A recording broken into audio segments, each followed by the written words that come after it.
Hello, everyone. I'm very happy to welcome you to this IIEA webinar. My name is Martina Kirschberger, and I'm an assistant professor in economics at Trinity College Dublin. I'm delighted to be joined today by Professor David Luke, who is professor in practice and strategic director at the London School of Economics, Firoz Lalji Institute for Africa, and extraordinary professor at Northwest University in South Africa. Specializing in African trade policy and trade negotiations, Professor Luke has built an extensive career spanning a tenured appointment at Dalhousie University in Halifax, Canada, and assignments at the African Union, the UN Development Programme, and the UN Economic Commission for Africa. At the UN Economic Commission for Africa's African Trade Policy Center, Professor Luke and his team were instrumental in the preparation of the protocols that make up the African Continental Free Trade Area Agreement. Professor Luke will talk to us today about his new book titled How Africa Eats, Trade, Food Security and Climate Risks, which is published today with LSE Press. And so I'd like to extend a warm congratulations to him on the publication of a book already described as a must read for those interested or involved in food systems and trade in Africa. How Africa Eats follows How Africa Trades, also edited by Professor Luke, as the second major research output of the Africa Trade Policy Program of the Firoz Lalji Institute for Africa, the LSE. Alongside these publications, Professor Luke has contributed many articles and book chapters, including to the Carnegie Endowment's 2024 publication, Why Europe Needs Africa. Professor Luke will speak to us for about 20 minutes or so on his book before we go to the Q&A with our audience. You'll be able to join the discussion using the Q&A function on Zoom, which you should see on your screen. Please feel free to send your questions in throughout the session as they occur, and we will come to them during the Q&A. Please make sure to add your name and affiliation when asking a question. And just to remind you, today's presentation and the Q&A are both on the record. Without any further ado, I'd now like to hand over to Professor Luke. Thank you very much, Martina, for that welcome, and hello to everyone. I am truly delighted to have been invited by the Institute of International and European Affairs to this event, and even more so that the Institute and its affiliates are the first audience really to for me to have the opportunity to talk about this book and the ideas that we wanted to explore in the book. So basically, we wanted to look at why food deprivation exists at the scale that it does in Africa, what the implications for policy are, and in doing so, we wanted to focus on food security in relation to trade, agriculture, and climate policies. We also wanted to highlight that the scale of food insecurity in Africa is truly staggering. 280 million Africans were deemed to be undernourished in 2022. 340 million Africans lack stable food access.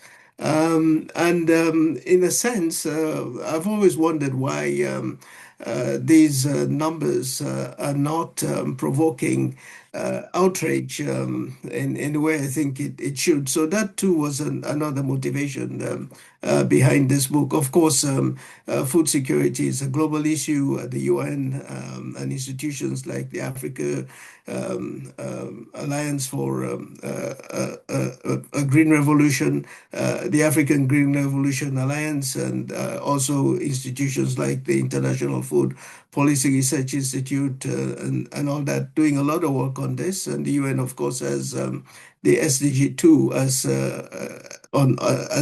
ending hunger as a major objective.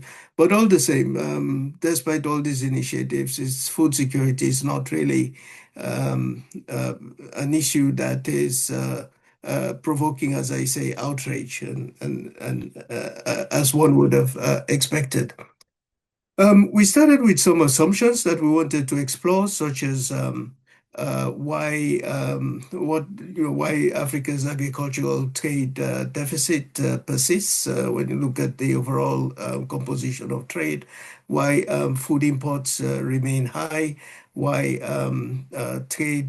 traditional exports are stagnating, why climate is impact or how climate is impacting food security, issues around the agriculture sector development in Africa, the policies, the role of population. So these were all assumptions that we wanted to explore in the research for the book.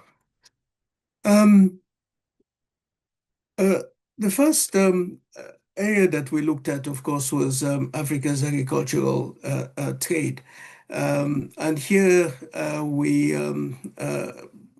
the slide I'm showing you is gives us an overall picture of Africa's trade in the first instance, what Africa's trade looks like in terms of uh, the components and so on. And essentially, what you're seeing in this slide is that Africa's trade is concentrated in commodities, which is you can see in the in the black bars in the slide. And then commodities for Africa's exports, and then for Africa's imports, you're seeing a lot of manufacturers. So basically, the picture that in looking at the data on Africa's trade is that a lot of commodity exports in return for manufacturers. And then also you can see from this slide that the food component is also part of the exports that Africa has to the rest of the world. So essentially, Africa is exchanging its commodities for manufacturers and also for some food exports. And then there's also, you can see some small areas in the slide which relate to agricultural raw materials, agricultural inputs that are also imported. So in other words, what this slide is showing is a key slide as part of our overall analysis. Africa exports commodities, imports manufacturers, and then on the agricultural areas, Africa also exports some food, imports uh, agricultural inputs, agricultural capital, and so on. The next slide shows Africa's the zeroes in on the agricultural imports and exports.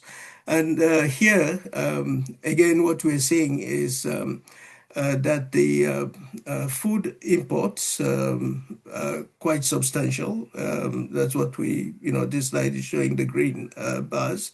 Um, then also the slide is showing that the agricultural commodities, here termed agricultural raw materials, is what Africa exports. And then you can also see the agricultural inputs, the fertilizers and things like that, and agricultural capital, which tractors and machinery and that sort of thing, which also Africa imports. So overall, when you zero in on the agricultural sector itself, you see Africa's dependence on food imports comes out much more clearly. And you see also Africa's dependence on importing agricultural capital, the machinery, and so on. And Africa's dependence on importing the agricultural inputs like fertilizers and that sort of thing. So basically, the first problem is trade, is the way that Africa trades with the dependence on commodity exports, dependence on agricultural raw materials, dependence on imports of agricultural inputs, manufacturers, and so on. So that kind of trade is driving the food security problem on the African continent. Um, uh, this slide summarizes what I've just been saying in the sense that here again you can see that the Africa imports uh, mainly processed uh, products, things like, as I've said, manufacturers, agricultural inputs, agricultural capital, etc., and then exports primary commodities. This slide showing this broad economic categories. And then when it comes to how climate fits into this, it's also very clear that global warming is having this effect on extreme weather events. Extreme weather events also impact agricultural production. Already, we're seeing reduced maize, wheat yields in sub-Saharan Africa, and strong evidence for this. And basically, every percentage rise in the global temperature translates into extreme weather events, translates into uh, lower agricultural production. Um, uh, so we then looked at what Africa eats, literally, what are the food products, and how these food products, how competitive they are globally, and how Africa is faring in terms of producing these food products.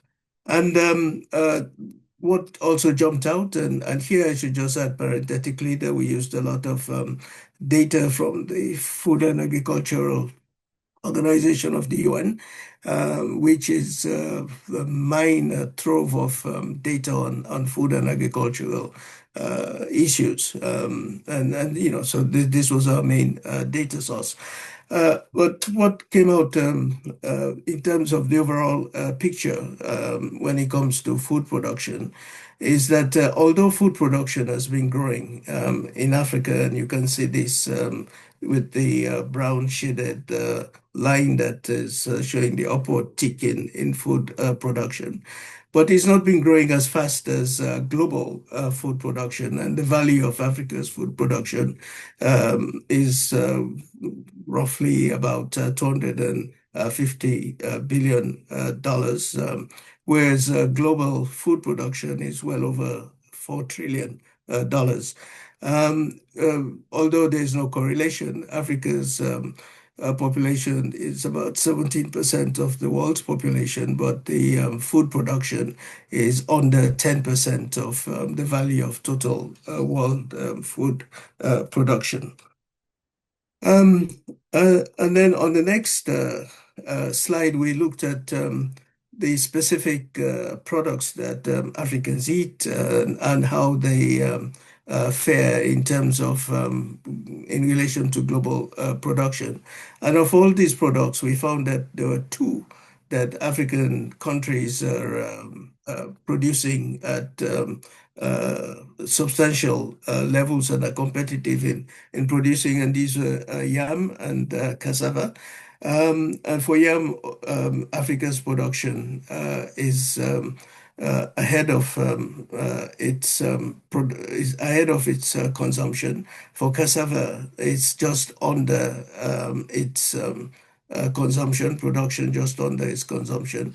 But for every other major product that that are essential to Africa's food security, such as maize, wheat, fish, rice, meat, poultry, production is trailing consumption. In other words, African countries are not really competitive in these products, and we'll also look to see what the reasons for this, even though it's. I would just add here that the reasons are quite complex.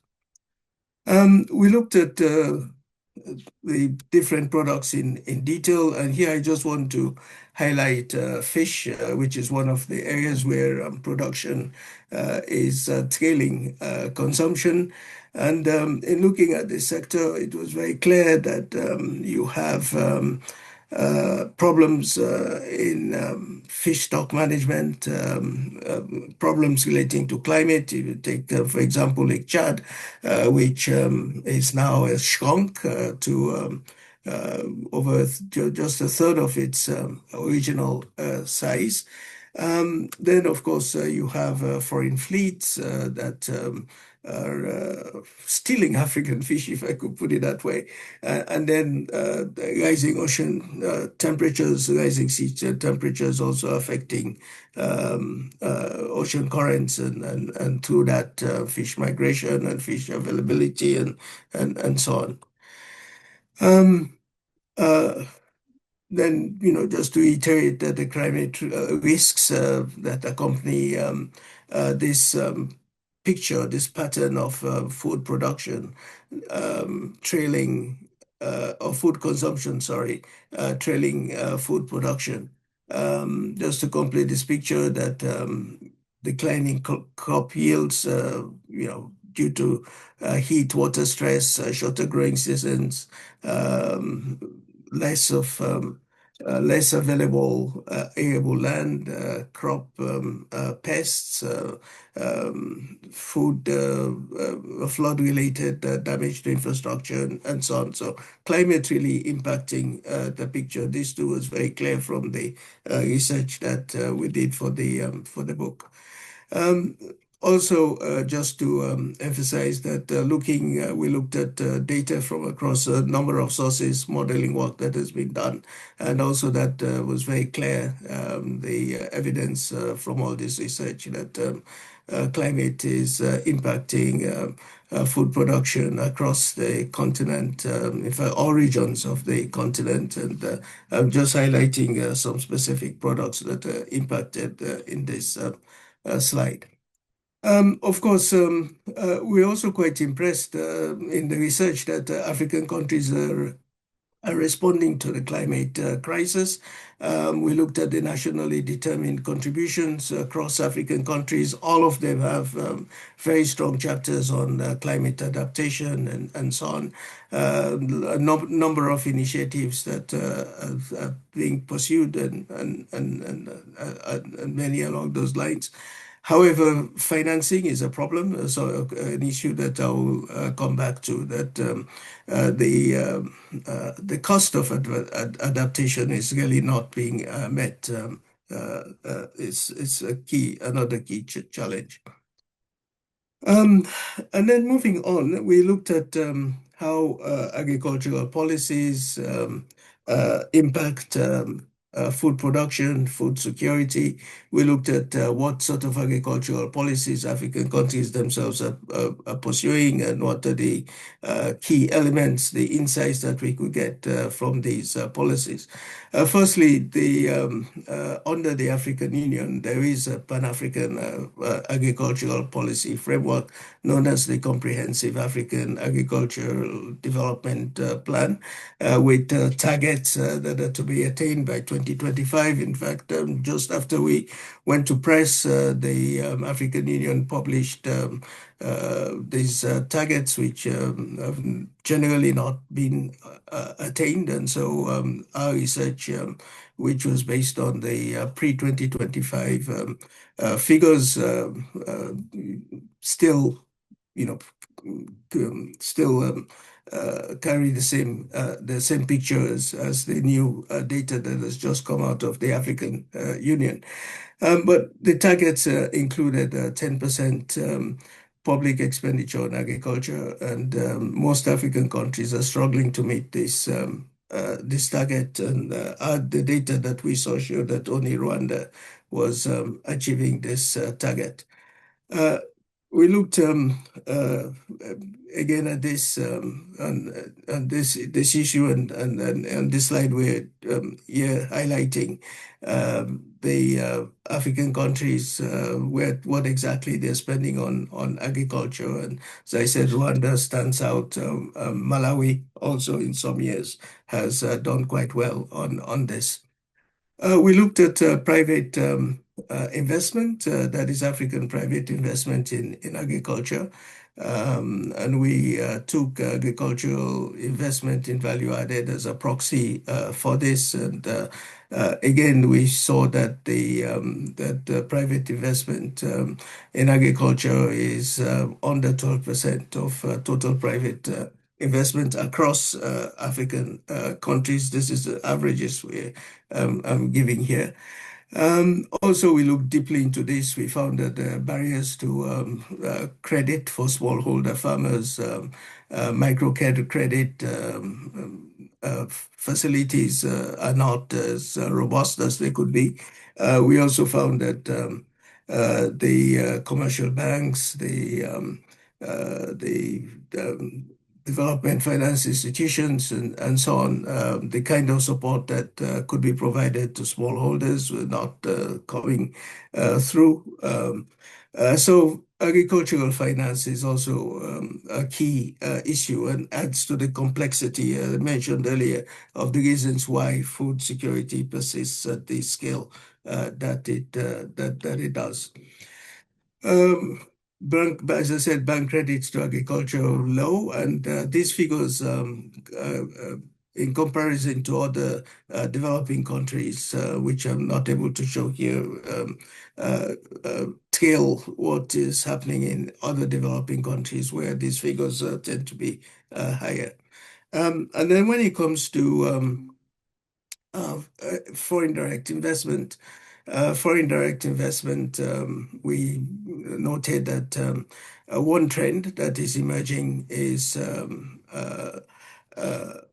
access to African land by foreign investors for producing food, but much of this food that is produced is for export, not for consumption in Africa itself.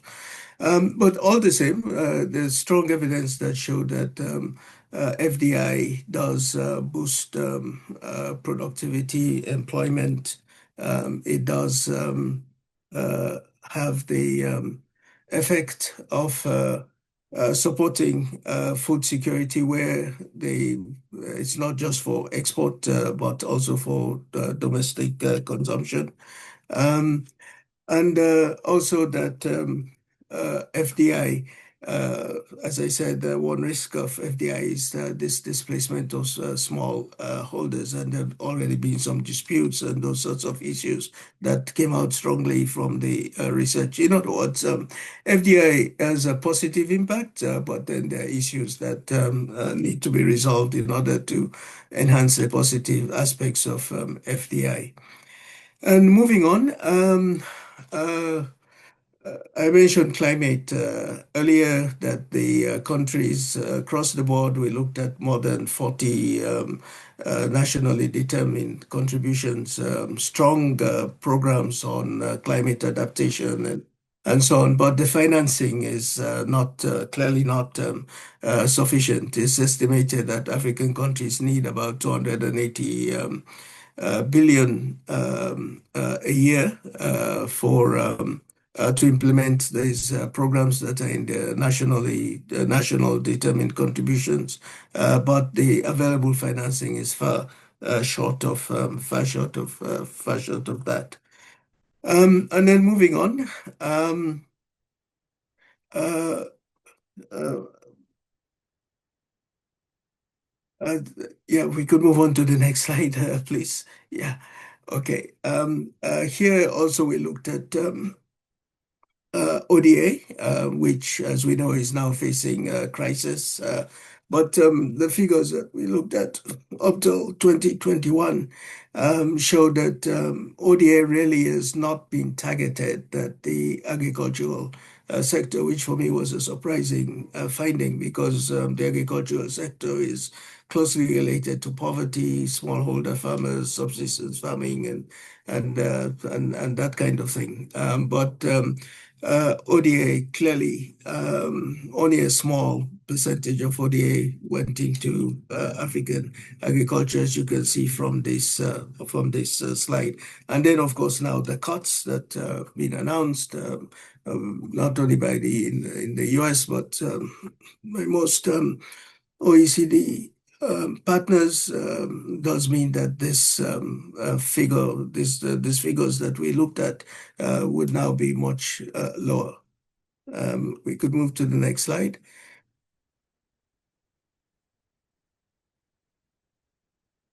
Now we looked at who is involved in African agriculture, who are the actors, so to say. Smallholder farmers are key to African agricultural production, but face several challenges. They produce about 90% of Africa's food. Um, uh, about 80% of this is at subsistence level. They uh, tend to lack skills, resources, financing, as already pointed out, bank credit, microcredit, and those sorts of things. Um, as part of the research, we also wanted to establish if the smallholder farming model was an impediment to food production, and we could find no evidence for this. In other words, we found that if the smallholders sufficiently supported, that they can um, play a big role in overcoming the food security problem, that they can boost production and so on. And in any event, this also is already, in a sense, uh, reflected in the agricultural exports, because the agricultural exports, the earlier slide that I showed you, the commodities and so on, is also mainly smallholder production. So we did not see the smallholder farming model as a problem, but it is the support to the farming, to that farming model that we saw as the problem. We saw evidence that where support is aggregated, for example, agricultural inputs, that sort of thing, that the farmers tend to do well. And the same thing for the on the production, the post-production side, where support is provided to aggregate the collection of produce, storage, and so on. The farmers also tend to do well. Strong evidence for this. So we could move on. Um, here, yeah, please, I think we could move the slide to the next, middle scale farmers. Um, we found that there is this emerging phenomenon of agro entrepreneurs and African production. These are now number a few million of these type of farmers. They tend to be better educated, better access to inputs, to technology, to markets, and so on. Better access to finance. They also tend to have on the post-production side a better marketing approaches, better marketing skills, and so on. So medium-scale farmers are growing now. As I said, number 3-4 million, something in that region. Although we could not put a precise figure on it, but in that general region. And in some countries, the output from this class of farmers is now reaching 40% of agricultural output. Um, so an important development for some countries that you have this class of farmers that are emerging. And then, of course, they also tend to have an effect on the rural economy in many different ways through the agricultural inputs, through the post-production processes, and so on. So, impact on the rural economy as well. And then moving on to other intermediaries. There is also the phenomenon of the middleman, I guess is the way it is portrayed in some of the literature, but persons who are linking farmers to markets. Again, here, the evidence seems to be that their role is beneficial overall. But other instances, we saw some evidence from the literature and from the research that they could have an exploitative role. Another important intermediary in the next slide is agricultural marketing boards. Sadly, for many African countries, these were at one point very pervasive, but being sort of state-owned enterprises, the wave of privatization and so on meant that many of them were disbanded. And so we found that the contribution that they made on the supply side with inputs and on the post-production side, the marketing arrangements and so on, that institutional support was lost through the privatization of these functions. But there's a downside to their role as well, and that is like middlemen. These agricultural marketing boards also tended to have an extractive, exploitative effect on farmers.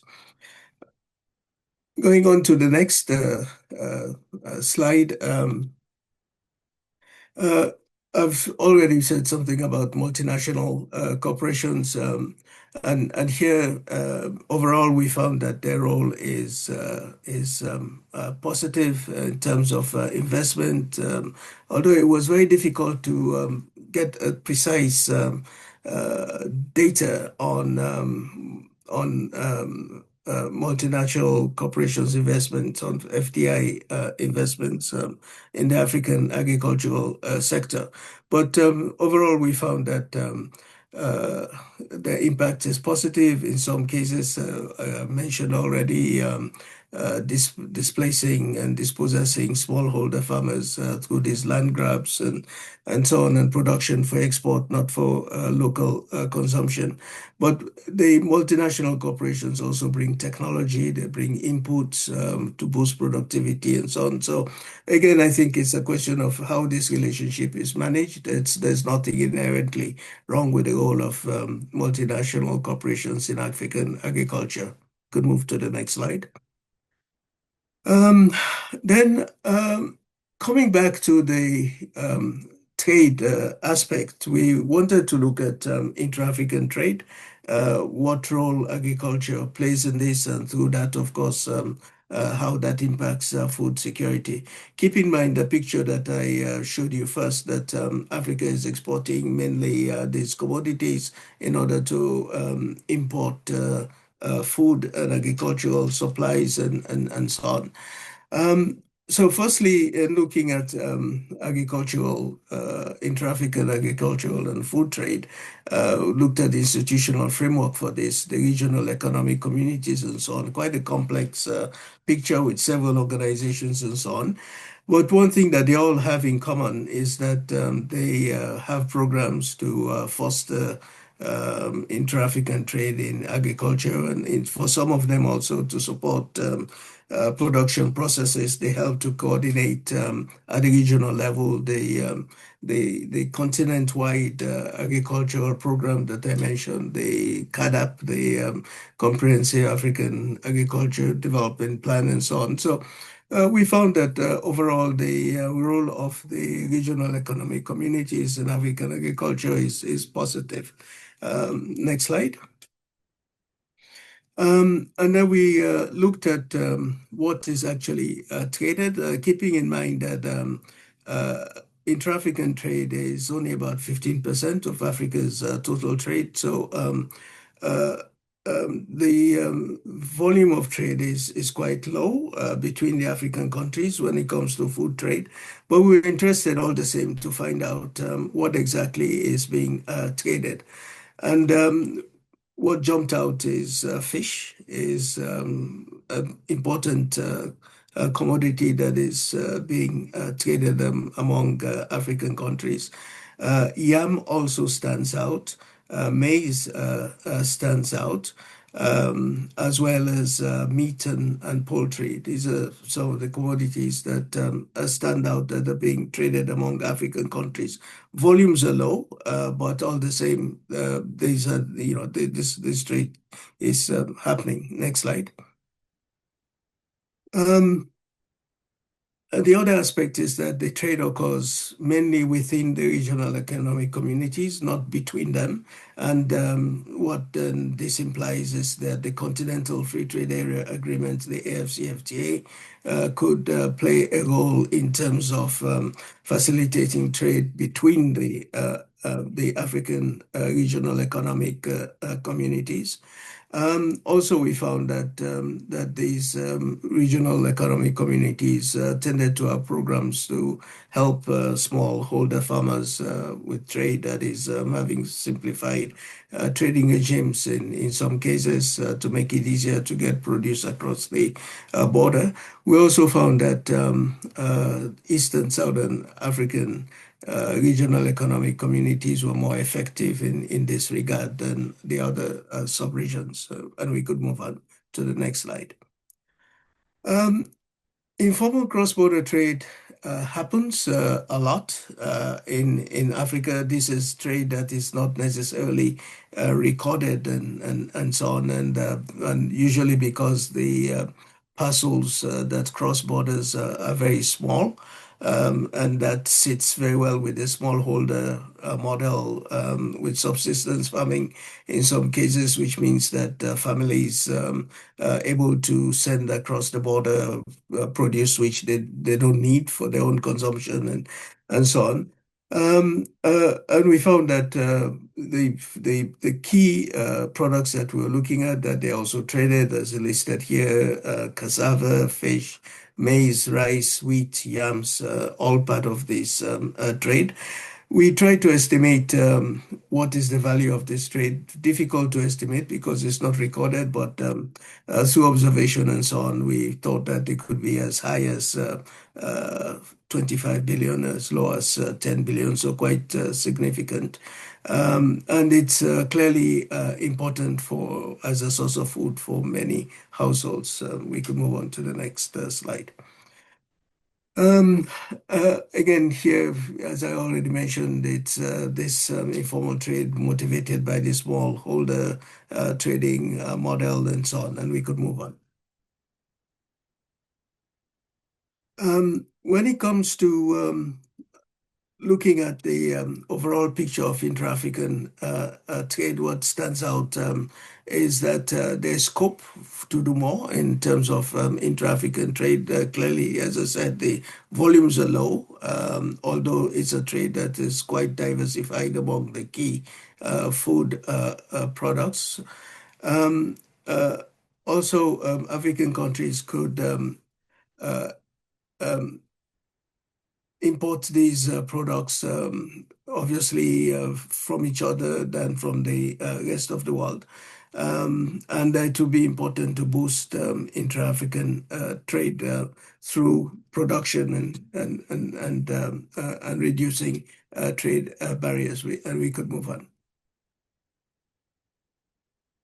Yeah, the next slide.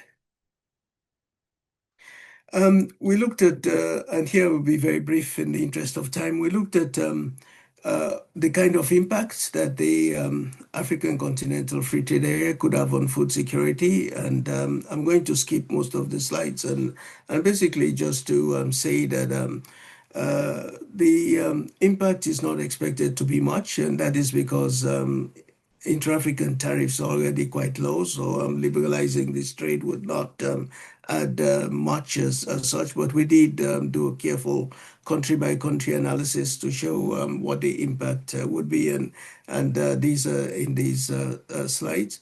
But an important point that comes out of looking at the impact of the AFCFTA is that since tariffs are already low, it's really the non-tariff barriers, better facilities at customs, trade facilitations, the logistics, the infrastructure. That is really what would make a difference in terms of boosting intra-African trade. And we could move on to the slides for the next chapter.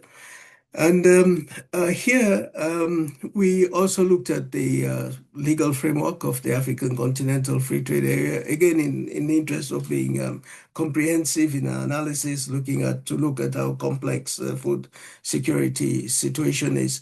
And of course, one clear issue is that the African Continental Free Trade Area does not have provisions as you have in the WTO on agricultural subsidies or public stockholding of food for food security and so on. These sorts of provisions are not there. And that is, we had to conclude, is because the African countries don't really have the fiscal space, the funding to put into subsidies and into accumulating food storage for food security and so on. So unlike the WTO, the picture for the African Continental Free Trade Area is different, and we could move on to the next set of the slides for the next chapter, which I think is chapter 8. Yeah, we looked at Africa's bilateral food trends and who the partners are and what's being traded with whom and that sort of thing. And here for the imports, which firstly for the exports, which this slide is showing that the agricultural commodity exports mainly go to the EU, which is the biggest trading partner.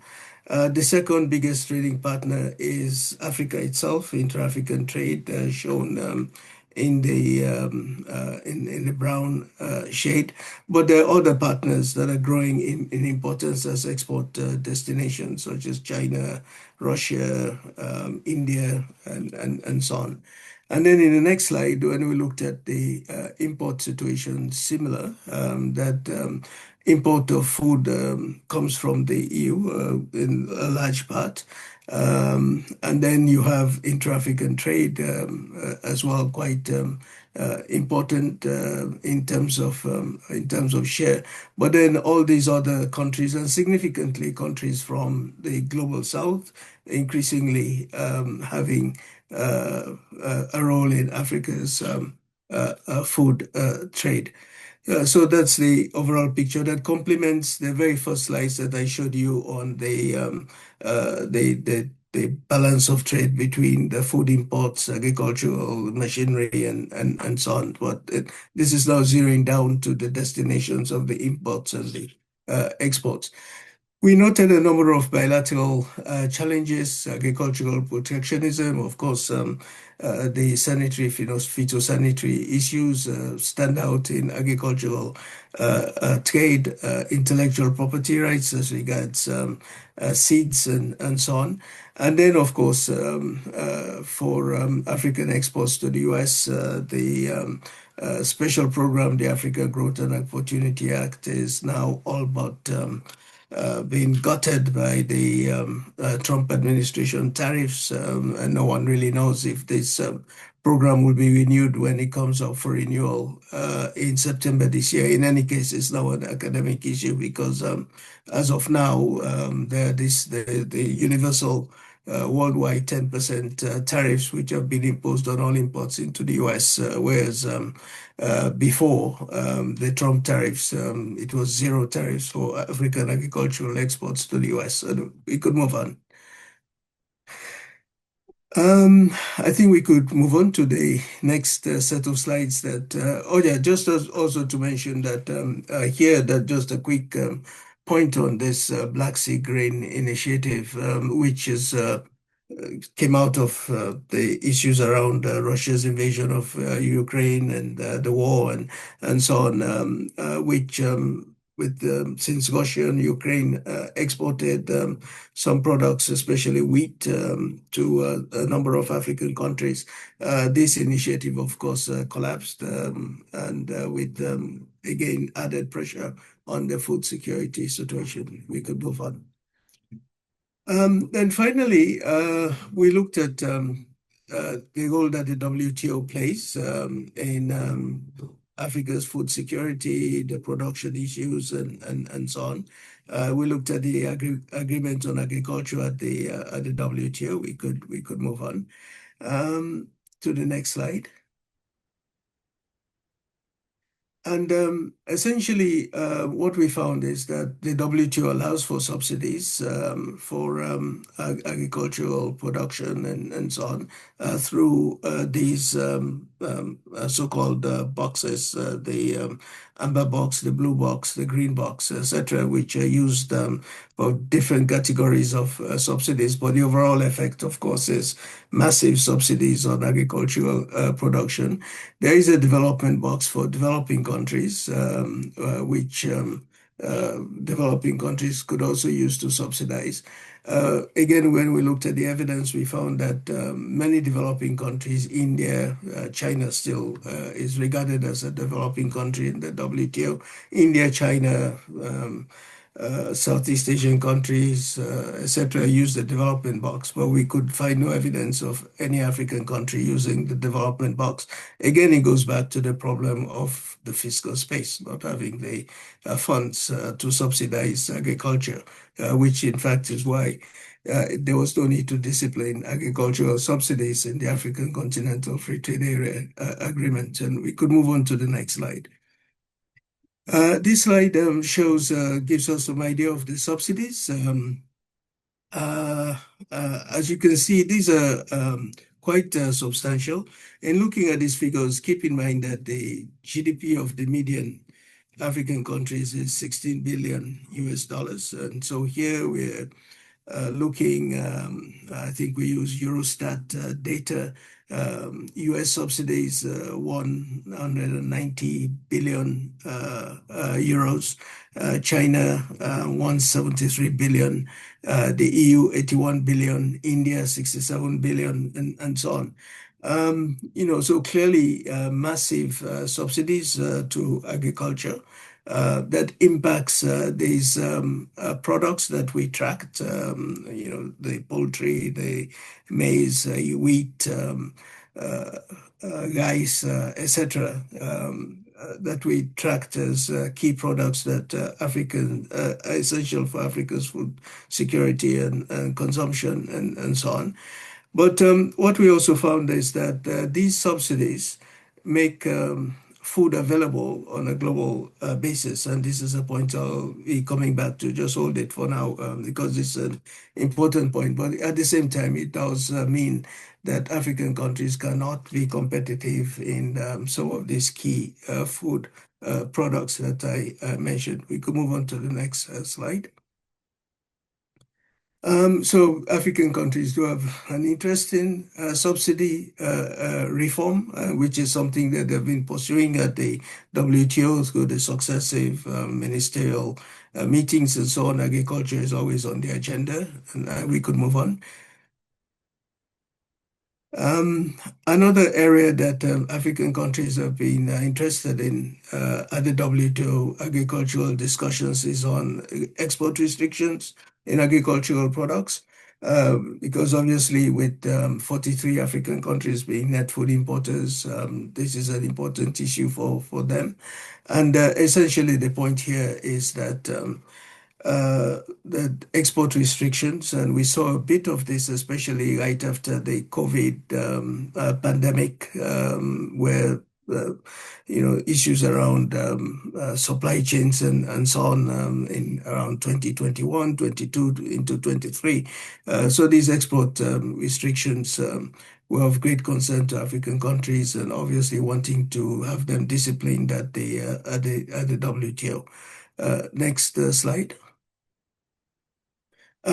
Fish subsidies, also discussions going on at the WTO on the fish subsidies already. There's an agreement that is not fully ratified yet, the first phase of the fisheries subsidies agreement, which is important for African countries because I already mentioned when we looked briefly at the fish sector that African countries suffer from illegal fishing and so on. We could move on. And the next slide. Um, so our conclusion in looking at the WTO issues is that there's some important trade-offs in thinking about agriculture, global agriculture and the role of the WTO. On the one hand, we could see that the subsidies make global production and food available. No question about that. There's enough food on the planet.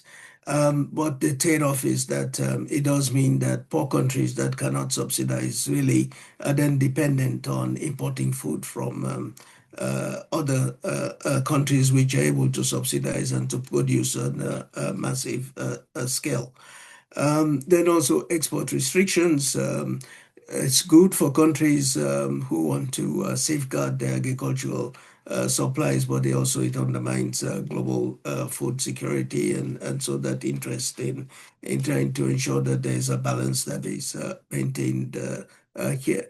So one of the conundrums, and I guess one reason why agricultural discussions at the WTO tend not to produce a satisfactory outcome for just about all concerned is that food, of course, is a very special product. Demand is inelastic and so on.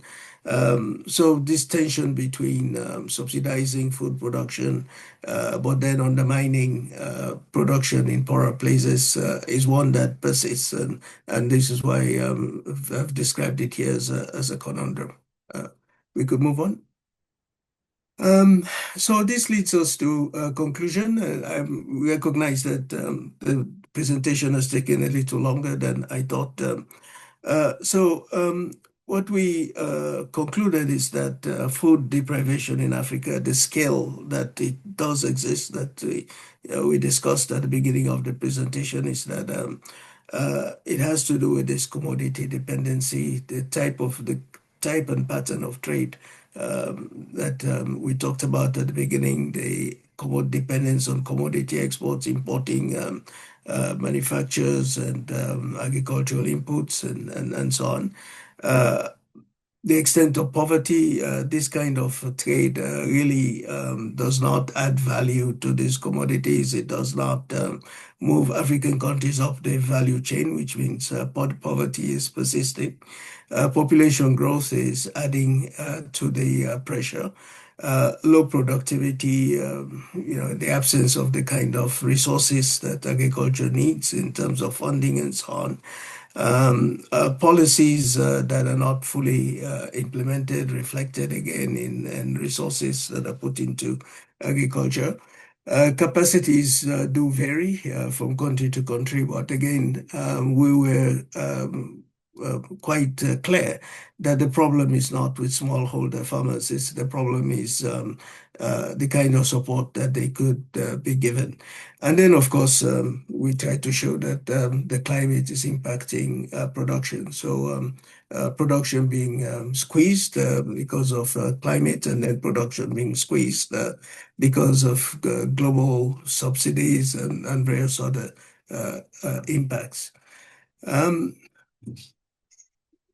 Yeah, and so these are ending with these key messages, but basically that climate change threatens food security in Africa. A lot of evidence for this.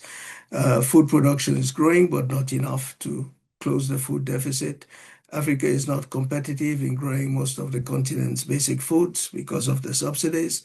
Africa's food security is worsened by gaps in agricultural policy, implementation, finance institutions, capacities, and food dominates inter-African trade, which remains small. And next slide.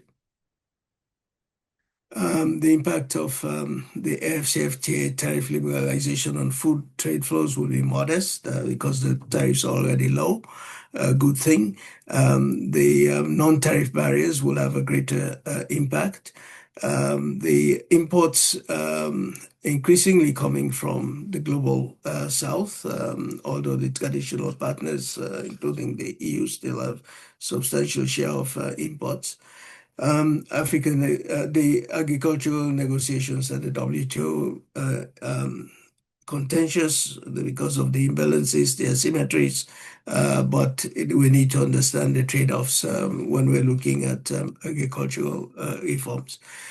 So I guess I'll end the presentation here with our recommendations on promoting inter-African trade, on prioritizing the non-trade measures that I mentioned, the customs reforms, border issues, etc., support to smallholder farmers, adapting to climate change, the finance, and rethinking how to approach discussions at the WTO. Thank you for listening to me. I know that this has taken much longer than I thought it would, but there was also quite a lot of material to go through. Thank you so very much. Thank you. Great. Thanks very much. This was really fascinating.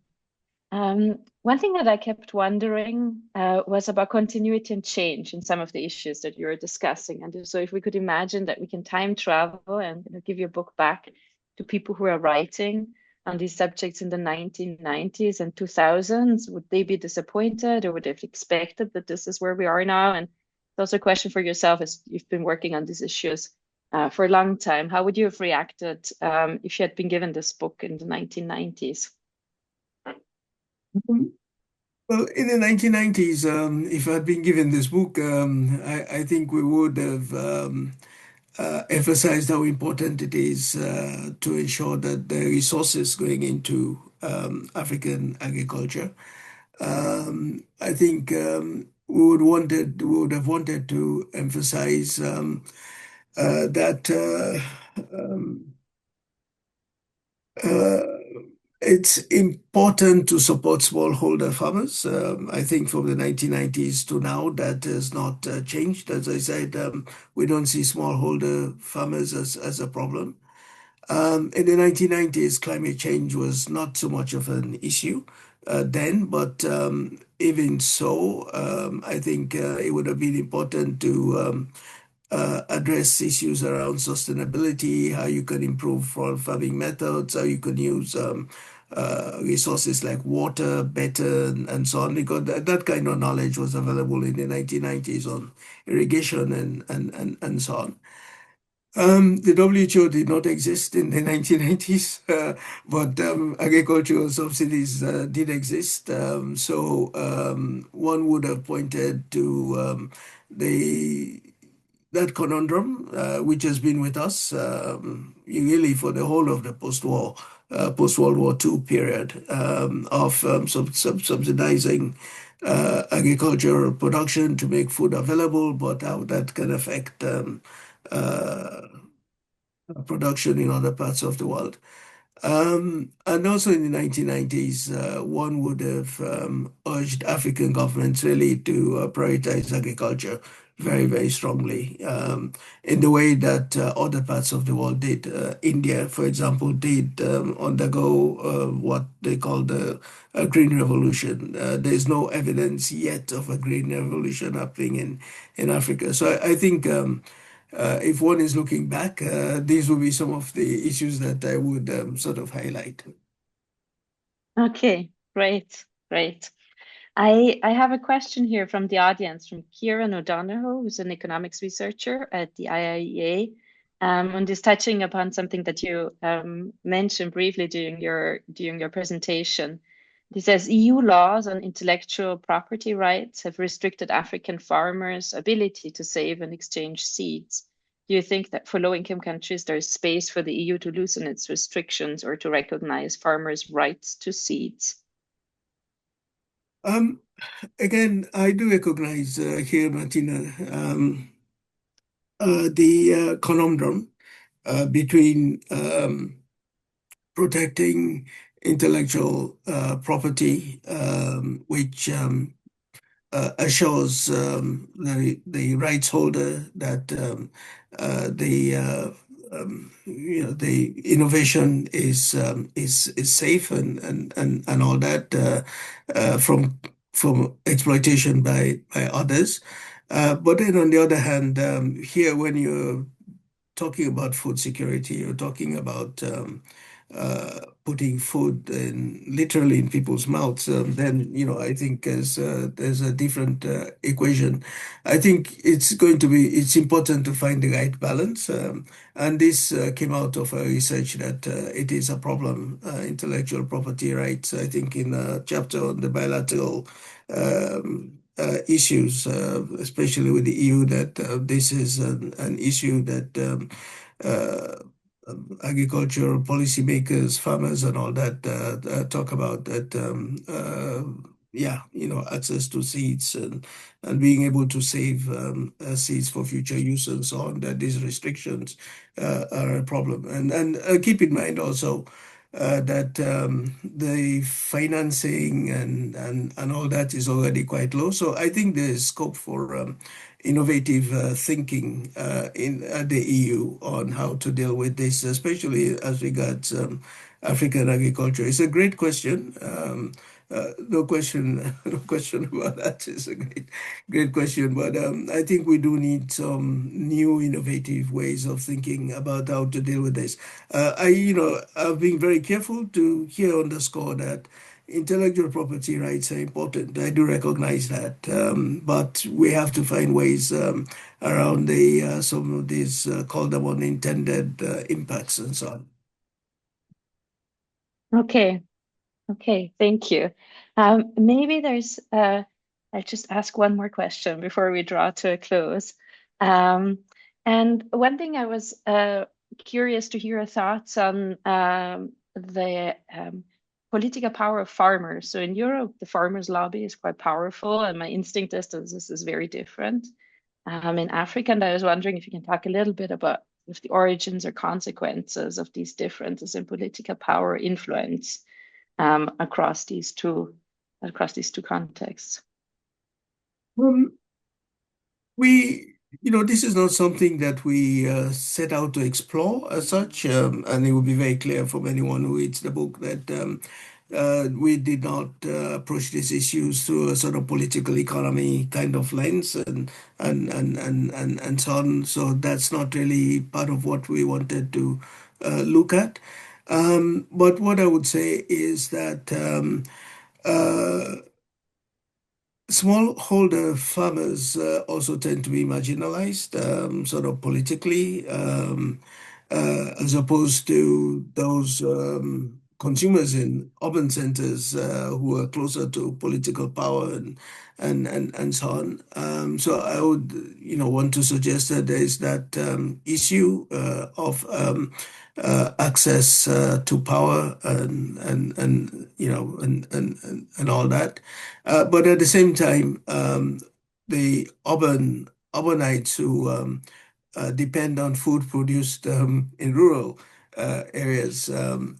Uh, so there's that connection as well, which does mean that to some extent, the farmers do have some political uh, clout in but it's not really something that we explored in any detail.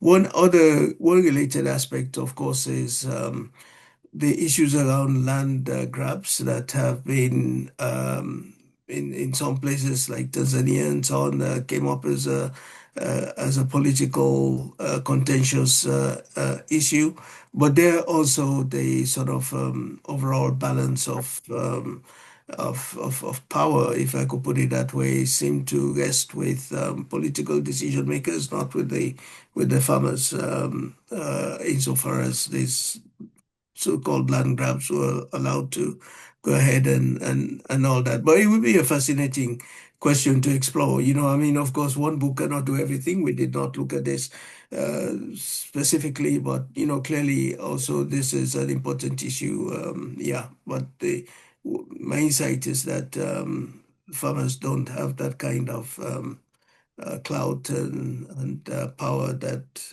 European farmers, for example, seem to have. Okay, great. Thanks very much. Well, I think one of the key roles of a chair is to keep time, to be on time. And I've been tasked to end the session at 3, so we ran a few minutes over. But I'd like to thank everyone for coming. Thank you so much for a really interesting talk, and all the best with the book. And yeah, Thanks again. thanks Yeah, everyone. it's been great to have this first opportunity to talk about the book and the research, and so thank you so very much to the IIEA.